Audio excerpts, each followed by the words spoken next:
여러분, 혹시 이런 생각 한 번쯤 해보신 적 있으신가요? 나중에 자식들한테 짐 되느니 그냥 조용히 갈 수 있었으면 좋겠다. 근데 이게 그냥 푸념이 아니라 이제는 진짜 선택지로 고민하는 어르신들이 생각보다 많습니다. 요즘 노인분들 사이에 은근히 퍼지고 있는 말이 있어요.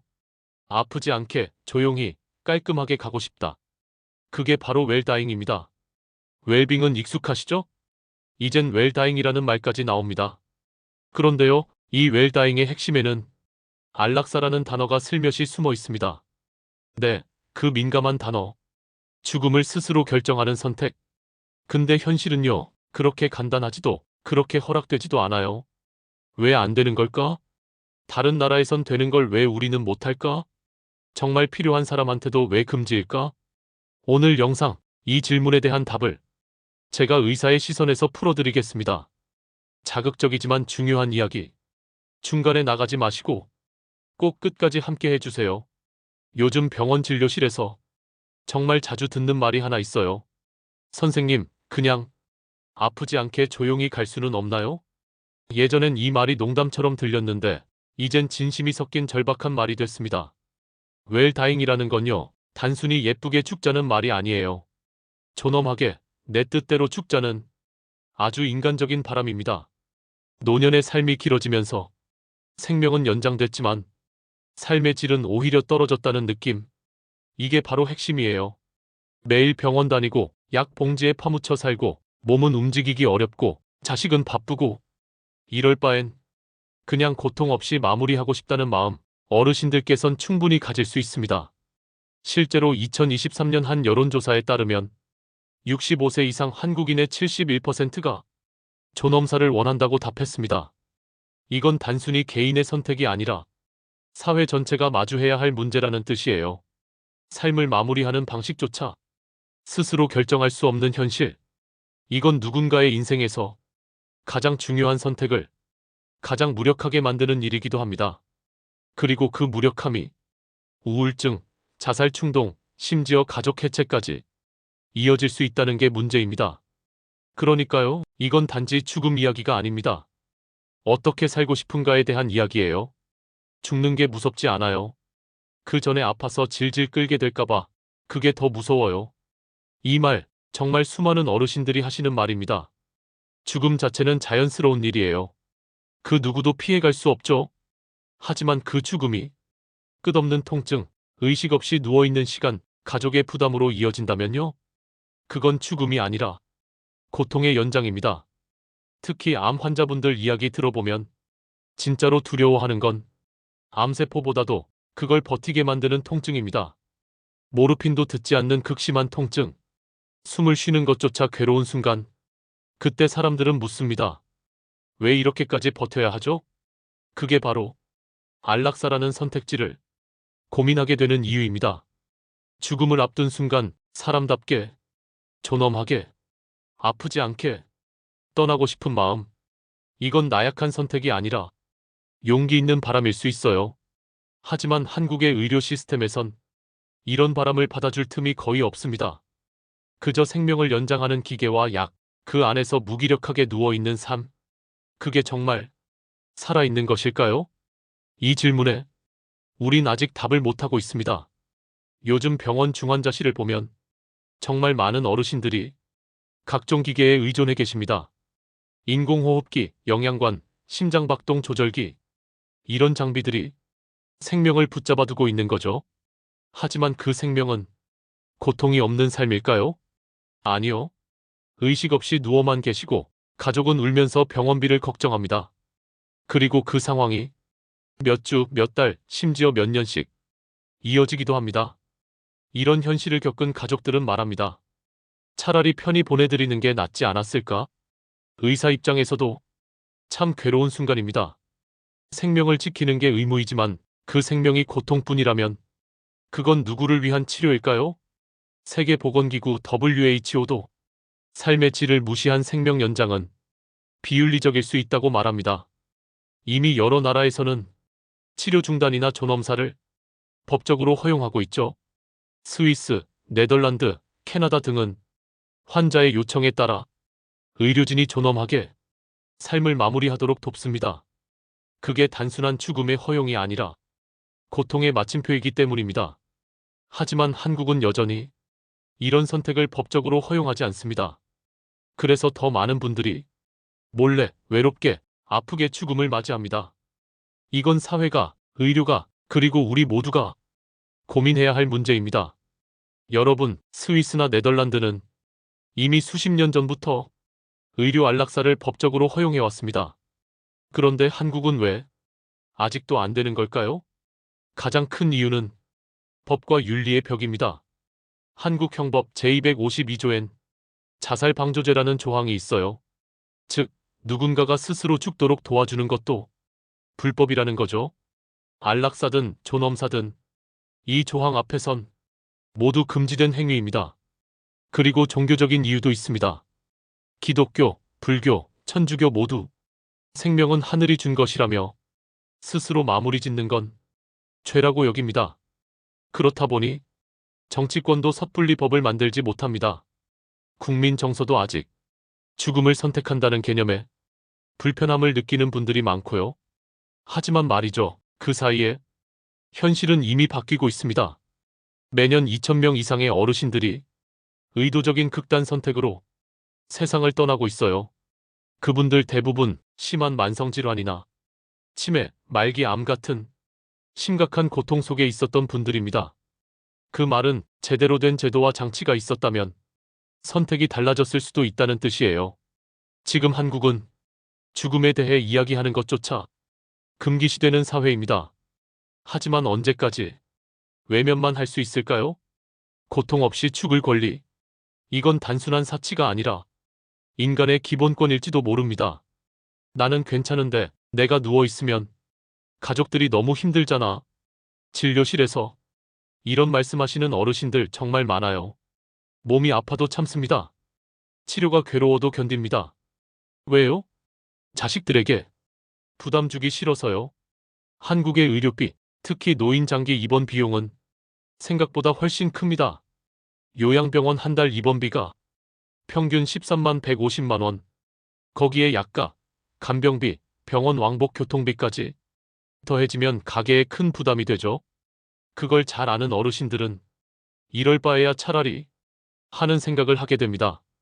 사랑하는 가족에게 짐이 되기보단 조용히 떠나는 걸 더 가치 있게 보는 마음. 이건요, 이기적인 게 아니라 정말 사랑이 깊어서 그래요. 하지만 문제는 이런 선택이 제도적으로 아무런 보호도 못 받는다는 거예요. 오히려 그런 말을 꺼냈다는 이유로 의심받고 외면받고 심지어 정신질환으로 오해받기도 합니다. 왜 죽음을 생각하냐는 말보다 어떤 고통이 있었냐를 먼저 물어야 하는데 우린 그걸 너무 잘 못해왔어요. 죽고 싶은 게 아니라 고통 없이 살다가 고요히 떠나고 싶은 그 마음을 알아줘야 합니다. 죽음을 말하는 어르신의 말엔 언제나 살고 싶은 마음도 함께 들어있다는 걸 우린 잊지 말아야 합니다.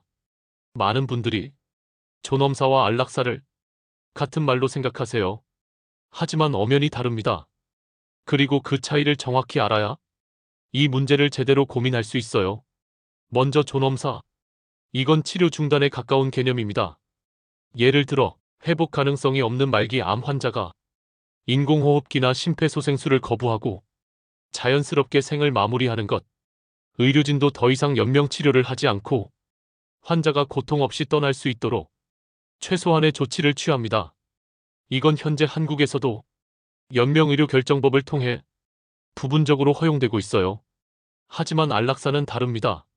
안락사는 의료진이 직접 약물을 투여하거나 환자 스스로 약을 복용해 죽음을 유도하는 행위입니다. 즉, 죽음을 적극적으로 돕는 것이죠. 이건 아직 한국에선 불법입니다. 네덜란드, 벨기에, 캐나다 같은 나라들에선 의사의 판단 하에 법적으로 허용되고 있지만 한국은 법적, 윤리적, 종교적 이유로 여전히 금기시되고 있어요. 하지만 현실은 어떨까요? 이미 수많은 말기 환자들이 불법적으로나 외국에서나 이런 선택을 찾고 있습니다. 왜냐고요? 살 수 없으면 적어도 아프지 않게 가고 싶다. 그 단순하고 간절한 마음 때문이에요. 우린 이제 그 마음을 법과 제도가 어디까지 품을 수 있는지 진지하게 고민할 때가 됐습니다. 혹시 이런 이야기 들어보셨나요? 지금 이 순간에도 사람을 고통 없이 평화롭게 세상과 이별하게 만들어주는 기술은 이미 충분히 존재합니다. 대표적인 게 펜토바르비탈이라는 약물입니다. 이건 원래 수면 유도제로 개발됐지만 고용량을 투여하면 통증 없이 의식이 잠들듯이 사라지고 호흡이 멈추게 됩니다. 스위스, 네덜란드 등에서는 이 약물이 법적으로 조력존엄사에 사용되고 있어요. 환자는 깨끗하고 고요한 환경에서 가족의 손을 잡고 의식 있는 상태로 고통 없이 떠날 수 있습니다. 실제로 이 과정을 본 의료진이나 가족들은 죽음이 이렇게 평화로울 수 있는지 몰랐다고 말합니다. 그뿐만 아니라 환자 맞춤형 진통제 조합, 심리적 안정제를 함께 사용해 완전히 편안한 상태에서 생을 마감할 수 있도록 설계된 절차도 있어요. 문제는 이런 기술과 약이 있어도 법이 허용하지 않으면 아무 소용이 없다는 겁니다. 그래서 많은 한국의 말기 환자들이 스위스로 떠납니다. 거기서 합법적으로 존엄한 이별을 선택하기 위해서요. 그 길이 너무 멀고 외롭다는 게 참 가슴 아픕니다. 왜 우리나라에선 그걸 조용히, 따뜻하게, 편하게 할 수 있는 길이 아직 없는 걸까요? 이건 기술의 문제가 아니라 결국 결정의 문제입니다. 그리고 그 결정을 더 이상 미뤄서는 안 됩니다. 혹시 들어보신 적 있으세요? 죽음을 위해 스위스로 간다는 말. 이건 그냥 소문이 아닙니다. 실제입니다. 한국에서는 안락사가 불법이기 때문에 마지막 선택을 위해 스위스에 있는 단체 디그니타스를 찾는 분들이 있습니다. 디그니타스는 환자의 고통과 의사를 확인한 뒤 약물로 평온하게 생을 마감하도록 도와주는 비영리 단체입니다. 비용은 약 1천만 원 내외. 절차도 까다롭습니다. 수차례 서류를 보내야 하고 의료 소견서, 심리 상담 기록도 필요합니다. 하지만 그 모든 걸 감수하고 스위스로 떠나는 환자들이 한국에도 점점 늘고 있습니다. 왜일까요? 그 고통이, 그 외로움이, 그 절망이 그 정도로 크기 때문입니다. 실제로 한 60대 여성 환자분은 말기 폐암으로 고통을 견디지 못하고 스위스로 떠났습니다. 그녀가 남긴 말이 가슴을 찌릅니다. 죽는 건 무섭지 않았어요. 그냥 가족에게 고통 주기 싫었어요. 이처럼 한국에서는 죽음을 선택할 권리조차 없어 낯선 땅에서 타국의 손을 빌려 조용한 이별을 준비해야 합니다. 이건 개인의 문제가 아닙니다. 사회가 외면한 고통의 결과입니다. 죽음을 준비할 자유조차 없는 사회. 과연 이게 옳은 걸까요? 죽을 생각하지 말고 살아야지. 그런 말 하면 안 돼요. 불길한 얘기 하지 마세요. 이런 말 많이 들어보셨죠? 한국 사회에선 죽음이라는 단어 자체가 불편하고 피해야 할 주제입니다. 마치 금기처럼 침묵해야만 예의라고 여겨집니다. 하지만 여러분, 죽음은 삶의 일부입니다. 그리고 나이 들수록 더 많이, 더 깊이 죽음에 대해 생각하게 되는 건 너무도 자연스러운 일이에요. 나는 언제까지 살 수 있을까? 내가 죽을 때 누가 곁에 있을까? 고통 없이 떠날 수 있을까?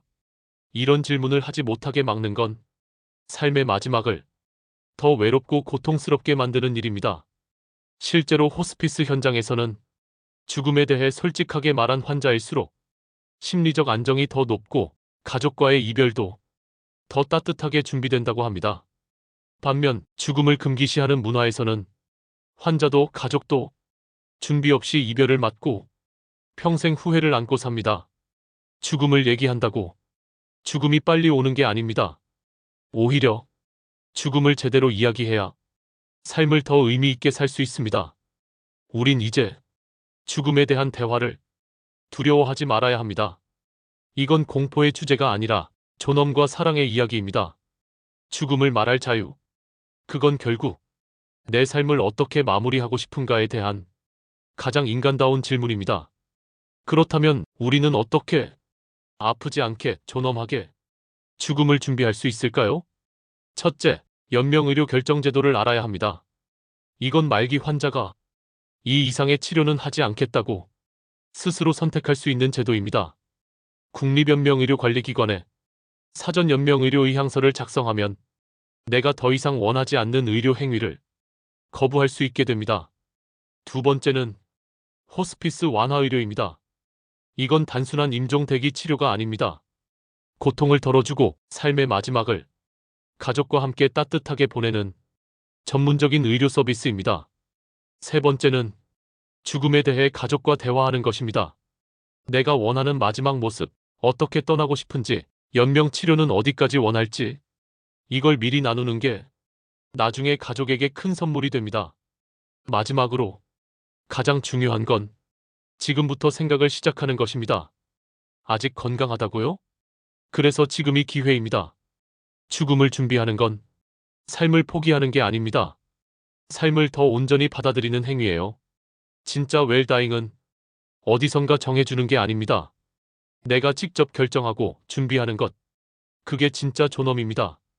이제 여러분은 안락사라는 단어를 조금은 다른 눈으로 보게 되셨을 겁니다. 그게 단순한 죽음의 선택이 아니라 고통 없이 떠나고 싶은 사람들의 외침이라는 걸요. 우리는 모두 죽음을 향해 가고 있습니다. 그게 슬픈 게 아닙니다. 그걸 준비하지 않는 게 더 슬픈 일이죠. 이제 묻겠습니다. 당신은 당신의 마지막 순간을 어떻게 맞이하고 싶으신가요? 기계에 묶인 채 의식도 없이 누워 자식의 눈물과 빚만 남긴 채 떠날 건가요? 아니면 사랑하는 사람들과 마지막 인사를 나누고 아프지 않게 따뜻하게 인생을 마무리할 건가요? 그 선택은 국가나 제도가 대신해주지 않습니다. 당신이 지금 직접 생각하고 준비해야 할 일입니다. 죽음을 말하는 건 삶을 포기하는 게 아닙니다. 삶을 존중하는 가장 진지한 태도입니다. 오늘 이 영상이 당신의 마지막을 조금 더 평온하게 만들어주는 첫걸음이 되길 바랍니다. 고맙습니다.